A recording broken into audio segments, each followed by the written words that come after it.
एक गांव में रामू नाम का किसान अपनी पत्नी सुधा के साथ रहता है। रामू बहुत ही गरीब है। वो बस अपने खेत में मेहनत करके जो भी अनाज उगाता है उसी से उसके घर का गुजारा होता है। रामू एक बहुत ही ईमानदार किसान होता है। उसकी पत्नी सुधा हर समय उसे ताने देती रहती है कि ना जाने कौन सी घड़ी में उसने उसके साथ शादी कर ली। उसे शादी के बाद हमेशा से ही गरीबी के दिन देखने पड़ रहे हैं। रामू अपनी पत्नी को समझाता है, देखो सुधा, हम सिर्फ कर्म कर सकते हैं, देना या फिर ना देना ये तो बस ईश्वर की मर्जी है। सुधा भी रामू की बात पर सहमति जताती है, बोलती है, कह तो आप बिल्कुल ठीक रहे हैं, लेकिन न जाने ईश्वर हमारी कब सुनेगा। हमारी ये परीक्षा और कितनी लंबी चलेगी। पिछले 2 सालों से गांव में बिल्कुल भी बारिश नहीं हो रही, जिसके कारण फसल भी अच्छी नहीं होती।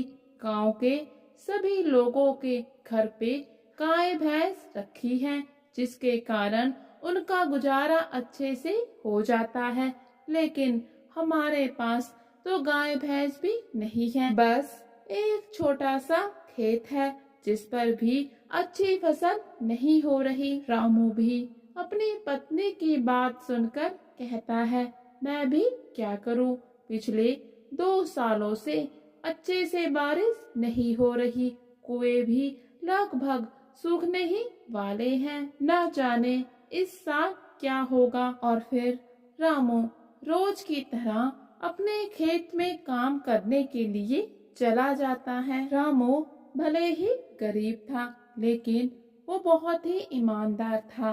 वो हमेशा ही अच्छे कर्म करने की समझ रखता था। उसे हर समय दूसरों की भलाई के कार्य सूझते रहते थे। अपने से पहले वो दूसरों का फायदा सोचता था। और फिर खेत में काम खत्म करने के बाद रामू अपने घर वापस आ जाता है। रामू घर आकर अपनी पत्नी से कहता है, अरे सुधा, आज खेत में काम करते करते मैं बहुत ही थक गया हूँ। मुझे जोरों की भूख भी लगी है। घर में जो कुछ भी है तुम जल्दी से बनाकर ले आओ। इतने में ही बाहर से किसी के पुकारने की आवाज आती है। रामू और सुधा दोनों बाहर आकर देखते हैं तो एक साधु महाराज पुकार रहे होते हैं। साधु महाराज रामू से कहते हैं, अरे बेटा, घर पर जो कुछ भी खाने को है मुझे जल्दी से लाकर दे दो, मैं बहुत ही भूखा हूँ। रामू और सुधा कहते हैं, अरे बाबा, हम तो खुद बहुत ही गरीब हैं, बहुत मुश्किल से घर का गुजारा होता है, हम आपको दान में क्या दे। साधु बाबा भी दोनों की हालत देखकर समझ जाते हैं कि उनके पास देने के लिए कुछ भी नहीं है। वो रामू से कहते हैं, ठीक है बेटा, मैं किसी दूसरे घर से भिक्षा मांग लूंगा। तभी रामू अपनी पत्नी सुधा से कहता है, सुधा, क्या हमारे घर में साधु महाराज जी को देने के लिए कुछ भी नहीं है। सुधा कहती है, घर पर बहुत ही थोड़े से चावल बचे थे जो मैंने तुम्हारे लिए बना दिए। अगर हम उसे साधु महाराज को दे देंगे तो तुम्हें आज भूखा ही रहना होगा। रामू अपनी पत्नी से कहता है, जो भी चावल बने हैं उसे संत महाराज जी को दे दो। मेरा क्या है, मैं एक दिन जैसे तैसे भूख बर्दाश्त कर लूंगा। वैसे भी अगर बाबा मेरे घर से भूखे ही चले गए तो मेरे गले से निवाला नहीं उतरेगा, इसीलिए तुम जाओ, जो भी चावल बने हैं उन्हें जल्दी से बाबा के लिए लेकर आओ। और फिर दोनों पति पत्नी बाबा को बिठाकर खाना खिलाते हैं। जाते समय संत बाबा रामू को आशीर्वाद देते हैं, बेटा, भले ही आज तुम्हारे घर में खाने की तंगी है, लेकिन ऊपर वाला सब कुछ देखता है। तुम देखना, एक दिन तुम्हारे घर में भी अनाज का भंडार लगा होगा। और फिर एक रोज जब रामू अपने खेत में काम कर रहा होता है, तो वहाँ से एक आदमी गुजरता है जो रामू से पीने के लिए पानी का पता पूछता है। और फिर रामू की हालत देखकर रामू से कहता है, अरे रामू, तुम तो इतनी मेहनत करते हो, वो भी बहुत ही ईमानदारी के साथ, फिर भी तुम गरीब के गरीब रह गए। ना जाने तुम्हें तुम्हारे अच्छे कर्मों का फल मिलेगा या फिर नहीं। रामू कहता है, ऐसा कुछ भी नहीं है, मुझे अपने ईश्वर पर पूरा पूरा भरोसा है। एक ना एक दिन वो मेरी हालत जरूर सुधारेंगे। हर इंसान को उसके अच्छे या फिर बुरे कर्मों का फल इसी जीवन में भुगतना पड़ता है। और फिर ऐसे ही समय बीतता है।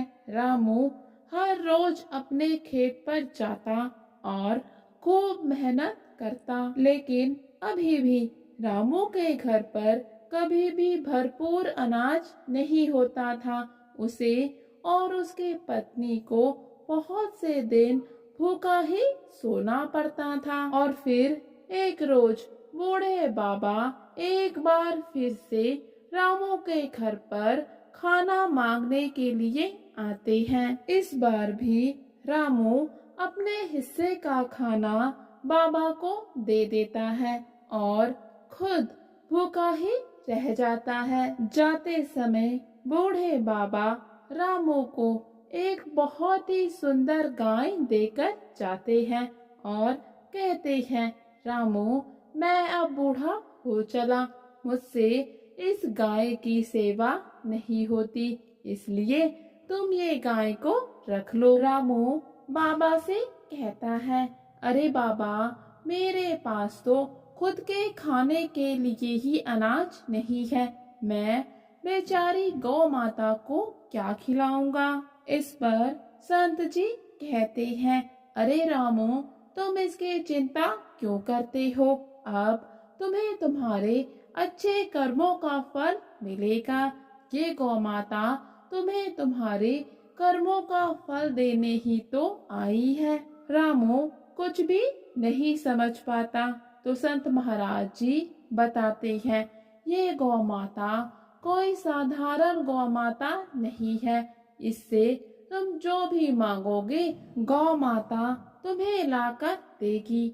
आज से ना तो तुम भूखे रहोगे और ना ही गौ माता भूखी रहेंगी, गौ माता तुम्हें खाने के लिए खाना भी देंगी। और फिर तभी रात के समय जब रामू को बहुत ही भूख लग रही होती है, तो वो अपनी पत्नी से कुछ बनाने को कहता है, लेकिन घर पर कोई भी अनाज नहीं होता। तभी सुधा कहती है, अरे याद है संत महाराज जी ने क्या कहा था कि गौ माता तुम्हें खाना देंगी, चलो हम गौ माता से खाना मांगते हैं। और फिर दोनों पति पत्नी गौ माता से खाने के लिए खाना मांगते हैं। गौ माता बहुत ही स्वादिष्ट व्यंजन दोनों पति पत्नी को देती है। रामू अपनी पत्नी से कहता है, देखा सुधा, मैं ना कहता था कि अच्छे कर्मों का अच्छा फल हमें एक ना एक दिन जरूर मिलेगा। उस दिन के बाद रामू कभी भी भूखा नहीं सोता था, हमेशा गौ माता उसे स्वादिष्ट स्वादिष्ट व्यंजन बनाकर देती थी। रामू खुद भी गौ माता से खाना लेकर खाता और दूसरे गरीब किसानों को भी खिलाता।